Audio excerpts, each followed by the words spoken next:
Hello. ఈ మధ్య కొత్త ట్రెండ్ మొదలైంది భయ్యా. మీరు చూసే ఉంటారు, వినే ఉంటారు.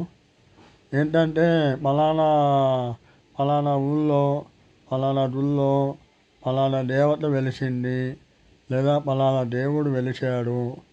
సో ఆమె ఆ దేవుణ్ణి కానీ ఆ దేవతని కానీ మనం ఏమన్నా కోరుకుంటే నిమిషంలో కోరిక నెరవేరుతుంది, లేదా 21 నిమిషాల్లో నెరవేరుతుంది, లేదా 21 డేస్లో నెరవేరుతుంది అని ఈ విధంగా పబ్లిసిటీ చేసి జనాలని ఆయా ఆలయాలకి రప్పించడం అనేది బాగా ట్రెండ్ అయిపోయింది, పాపులర్ అయిపోయింది.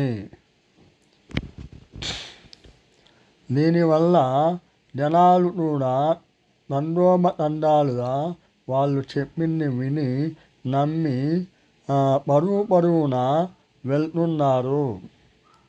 కానీ అందులో ఎంత వాస్తవం ఉంది అనేది ఎవ్వరూ కూడాను ఆలోచించడం లేదు. ఇలా ఎవరిష్టం వచ్చినట్టుగా వాళ్ళు ప్రచారం చేసి అందరినీ వేరే ప్రాంతాల నుండి అందరినీ జనాలని రప్పించడం కోసం ఇలా చెప్తున్నారేమో అని అనిపిస్తుంది.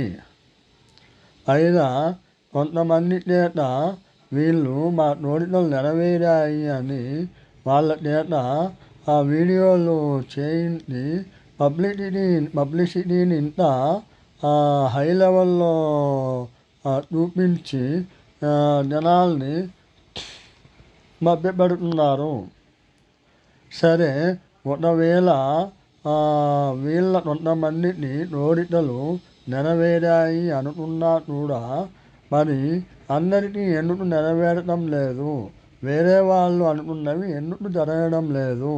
అలా అన్నప్పుడు వాళ్ళు ఏమంటారంటే, మీ కోరికలో న్యాయం ఉండాలి, ధర్మబద్ధమైన ఉండాలి, అప్పుడే నెరవేరుతుంది అని అంటారు. లేదా మీరు నమ్మకంతో కోరుకోలేదు, అందుకే మీకు నెరవేరలేదు అన్నట్టుగా ఉల్టా మన మీదనే వేస్తారు. ఇది ఈ మధ్య బాగా ట్రెండ్ అవుతున్న విషయము ఫ్రెండ్స్. మీరే ఆలోచించండి. ఒకవేళ దేవుడు కానీ దేవత కానీ కోరికలు నెరవేర్చడం అనేది నిజమే అయితే మరి అందరి కోరికలు ఎందుకు నెరవేర్చడం లేదు? కొంతమందిని ఎందుకు నెరవేరుస్తున్నారు? ఈ పార్షియాలిటీ ఎందుకు? మనుషుల్లో లాగా దేవుళ్ళలో కూడా పార్షియాలిటీ ఉంటుందా?